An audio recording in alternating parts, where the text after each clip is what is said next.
Doctor Da Silveira, gracias por recibir Entre Líneas. ¿Qué le dejó el debut del técnico Alonso en la selección uruguaya? Una gran satisfacción, porque hacía mucho tiempo que nosotros teníamos un punto de vista que no era compartido por la gran mayoría del periodismo deportivo uruguayo. Yo creo que el ciclo de Tavares tuvo dos facetas, ¿no? Una, todo lo que tiene que ver con la fase organizativa, estableció la disciplina, ¿no? Sentido de pertenencia por parte de los jugadores, conformó un grupo sano, hizo una gran limpieza, nombró líderes positivos que lo ayudaron enormemente. Muchas de las cosas que la gente cree que hizo Tavares las hacían los líderes. Por ejemplo, el que hizo la química de la selección con la gente fue Lugano, no fue Tavares. Tavares lo único que hacía era correr periodistas uruguayos destratándolos en las conferencias de prensa. En cambio, Lugano, lugar donde iba y había uruguayos, bajaba, iba a saludar a la gente, firmaba camisetas, se sacaba fotos, tenía una relación permanente con el público, y creo que todo eso fue fundamental para que a partir del Mundial del 2010 se generara un ambiente totalmente distinto. Antes tuvimos 20 años de liderazgos negativos, con Francesco y con Pablo Montero. Éramos 3 millones, estábamos todos peleados. Acá, lo primero que hizo Lugano, un relacionamiento fantástico con la gente, un correcto relacionamiento con los dirigentes y también con los periodistas. Y entendía razones.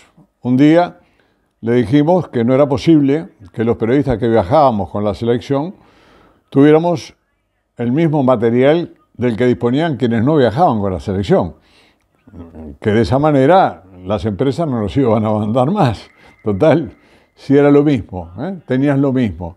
Dijo, tienen toda la razón del mundo. Entonces, a partir de ese momento, aparte de la conferencia de prensa, había para los periodistas que viajábamos con la selección 2 o 3 jugadores que venían para que nosotros tuviéramos entrevistas diferentes a las que tenían los medios que no mandaban a nadie. O sea, se estableció un relacionamiento realmente estupendo. Y no fue Tavares el que hizo eso. Tavares hizo todo lo demás. Terminó con la matonería dentro de las canchas, dio una imagen de Uruguay totalmente distinta dentro del campo de juego, un equipo correcto, que respetaba los cánones, digamos, de la actividad futbolística. Y la discrepancia mía siempre fue de otro orden, fue la parte técnica. Nunca estuve de acuerdo.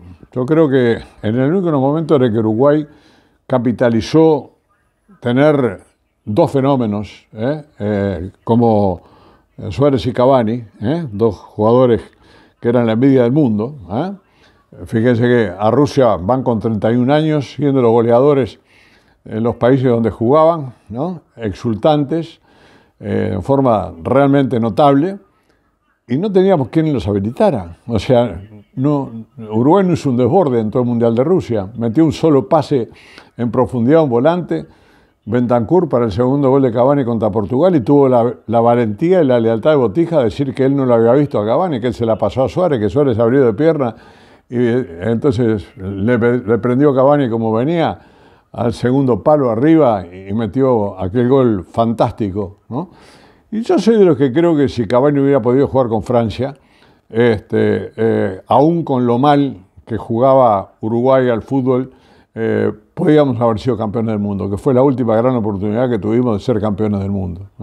Francia nos gana sin Cavani, con un gol de pelota quieta, de Varane, de cabeza, y un gol que nos hicimos nosotros. El segundo gol no lo hicimos nosotros, ¿no? Entonces, no es que Francia era un equipo que no estaba en nuestra casa. No, con Cavani y bien dirigido, Uruguay le podía ganar a Francia y a cualquiera. Entonces, acá, el día que se terminó el ciclo de Forlán, Uruguay dejó de jugar al fútbol. Teníamos volantes de muy buena capacidad técnica, todos los pases de Bentancur de 4 o 5 metros para el lateral derecho. Eso lo saco yo a esta altura de campeonato. El único pase que metió a profundidad fue ese de gol a Cavani.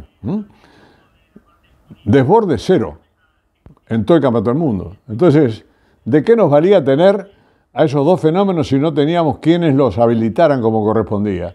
Cuando terminó el partido con Francia, Suárez dijo una frase que a mí me generó un dolor tremendo. Me dijo, no pude hacer un tiro al arco en todo el partido.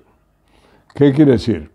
Que si un delantero de la capacidad de Suárez no hizo un tiro al arco en todo el partido es porque no recibió una pelota como la gente en todo el partido. Entonces, eso yo lo venía diciendo hace muchísimos años, pero muchos años, desde que se fue Forlán, que fue cuando se terminó el fútbol ofensivo de Uruguay, porque Diego era un jugador brillante y aparte de eso jugaba y hacía jugar. Entonces, quería un cambio, y el cambio que tuvimos con Diego Alonso fue fantástico. Vi un equipo, en primer lugar, que recuperó aquella actitud que tenían normalmente los equipos uruguayos, la famosa garra celeste, ¿no? Un equipo que recuperó el rendimiento de jugadores como Godín, por ejemplo, mismo en parte Josema Jiménez, aunque creo que puede dar más y tuvo una falla grave en el partido contra Venezuela. Nos sorprendió a todos con algunas convocatorias, como por ejemplo la citación de un jugador que se ha ido al United, de ahí al Alavés un par de veces, ¿no? Y bueno, Facundo, la verdad que no solo respondió a la reserva, sino que cuando lo puso de titular, para mí en el partido con Venezuela fue el mejor jugador del equipo uruguayo, ¿no? Entonces, estamos hablando de un técnico que sabe lo que quiere, que conoce muy bien a los jugadores, que quiere un equipo protagonista. Uruguay salió a presionar arriba, llegaba con 5 o 6 hombres al área contraria, un equipo con una capacidad que no era común en los equipos uruguayos de movilizarse de una manera sincronizada, armónica, ¿no? Para incluso culminar con pases precisos, que éramos una máquina de perder pases normalmente, ¿no? Y bueno, ganamos bien en Asunción, debimos ganar por más. Y este partido con Venezuela, creo que el primer tiempo fue una joyita, ¿no? Después en el segundo tiempo no pudimos resistir el ritmo que le habíamos impuesto y además ese gol de Venezuela, por la forma que se da, de alguna manera también nos afectó, pero Uruguay pudo haber ganado ese partido por 5 o 6 goles de diferencia sin ningún tipo de duda, ¿no? Y bueno, pasamos de séptimos a cuartos, ¿no? Y estamos a un triunfo prácticamente de llegar a Qatar. Pues si le ganamos a Perú el 24 de marzo, Uruguay seguramente va a estar en el Mundial de Qatar. A mí me encanta, porque yo lo había visto trabajar a Diego Alonso cuando estuvo en Peñarol, un pasaje muy efímero, pero yo que viajaba con el equipo, lo veía entrenar y veía que era una cosa totalmente distinta a la que uno estaba acostumbrado a ver. Un técnico con ideas nuevas, ¿no? Y aparte de eso, tuvo la visión de echar mano de un fenómeno como Óscar Ortega. Se conocían de mucho tiempo y siempre le había dicho, Diego, si algún día llego a la selección uruguaya, quiero que trabajes conmigo. Bueno, no es una dupla fija, es por ahora por 4 partidos, ¿no? Vamos a ver si Uruguay clasifica, qué es lo que pasa después para el Campeonato del Mundo. Está toda la situación de Óscar con el Atlético de Madrid, que se ha portado muy bien. El primero que se portó bien fue Cholo Simeone, pero también Miguel Gil, hijo de Jesús Gil y Gil, ¿no? Que fue el dueño de Marbella durante mucho tiempo y aparte de eso el presidente del Atlético de Madrid, se portaron muy bien para que tuviera la autorización Ortega para venir a estos 4 partidos. Ya estuvo en estos 2, se fue loco de la vida y ahora vendrá para ver si podemos rubricar en el mes de marzo con la clasificación para Qatar, ¿no? Yo estoy muy feliz porque era muy difícil remar contra la corriente, estábamos muy solos en esa postura y me acuerdo que cuando volví de Rusia un colega de Radio Sarandí me llamó y me hizo una nota, ¿no? Y empezó a llamar a la gente de una manera increíble. Todo el mundo creía que estaba todo el mundo con Tavares y había una cantidad de gente que estaba totalmente de acuerdo con lo que decíamos. Y hace poco me llevó a su programa Santo y Seña, Nacho, y estuvimos hablando de Uruguay y dijimos todo esto, ¿no? O sea, que no daba más lo de Tavares, y que teníamos que cambiar si es que queríamos llegar al Mundial de Qatar. Por suerte, fue a tiempo. El presidente de la Asociación de Fútbol quería hacer el cambio cuando se perdió con Brasil. Ahí dijo, no va más, esto ya no da más, no hay respuesta, ni por parte del técnico, ni por parte de los jugadores. Yo creo que los jugadores de alguna manera incidieron, los de más peso, para darle un par de partidos más por el aprecio y la consideración que tenía por Tavares, y desperdiciamos una ventana entera, perdimos otra vez partidos antes de jugar este cuento con Paraguay. Felizmente se pudo reaccionar a tiempo y ojalá que tengamos la posibilidad de que Uruguay llegue a Qatar y deje una imagen mucho más acorde con lo que es la capacidad de los jugadores que tiene el equipo uruguayo, que tiene muy buenos jugadores. Lo que pasa es que hay que hacerlos jugar de una manera que esas virtudes que tienen los futbolistas luzcan y fundamentalmente sea todo en beneficio del equipo. El juego de Valverde y de Bentancur el otro día, sin Vecino, fue excepcional. Entonces se podía jugar. Era cuestión de dar confianza y decirle a los futbolistas que era lo que se quería de ellos. Jugamos con un lateral que no es lateral, pero precisábamos estatura, necesitábamos personalidad y bueno, apareció Araujo ahí. Y salvo los primeros minutos del partido con Paraguay y los 5 primeros minutos del partido con Venezuela, Araujo anduvo muy bien. Y nadie ha hablado de Olivera. Y Olivera, para mí, jugó 2 partidos formidables. Yo lo seguía mucho en el Getafe y sabía lo que daba Olivera. Y bueno, no me llamó la atención que lo convocara, que lo pusiera y que rindiera de la manera en que lo hizo, ¿no?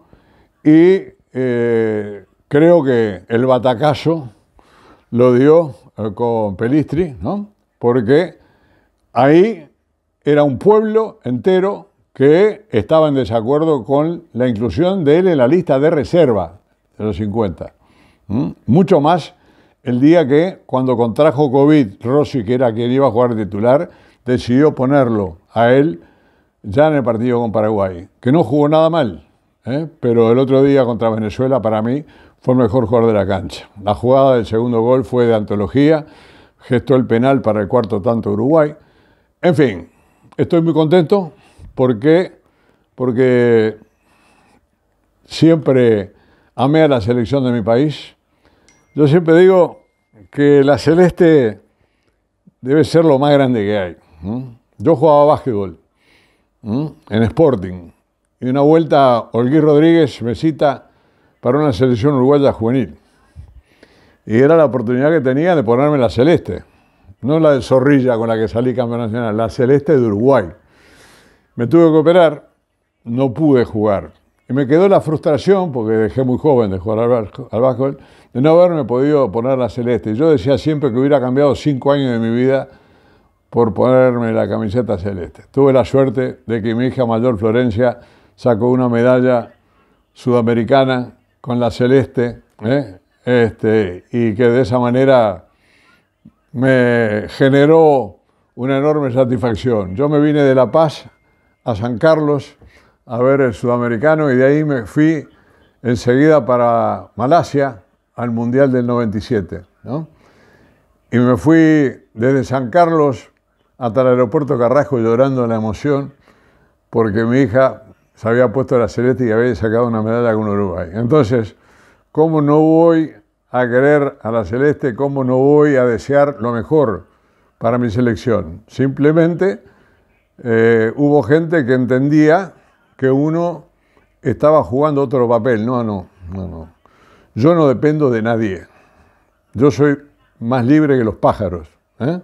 Porque en este momento está el grupo de los dueños del fútbol, ¿no? En el que yo no estoy porque nunca quise estar desde el primer momento. Fui la primera persona a la que le ofrecieron y yo no quise estar. ¿Por qué? Porque habían tenido una actitud fea, me habían venido a buscar a mi casa un domingo de noche con un par de pesados y eso para mí no es un buen proceder, ¿no? Y ahora tenemos del otro lado los oficialistas, ¿no? Que están también ahí en AUF TV. Bueno, yo no estoy ni con Telfin ni con AUF TV, ¿eh? Estoy con la selección uruguaya, ¿eh? Y quiero agradecerte, Yari, que siempre me ayudaste mucho.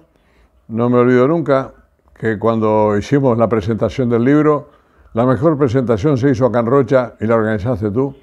Así que tengo la obligación permanente de estar a tu disposición para cuando sea.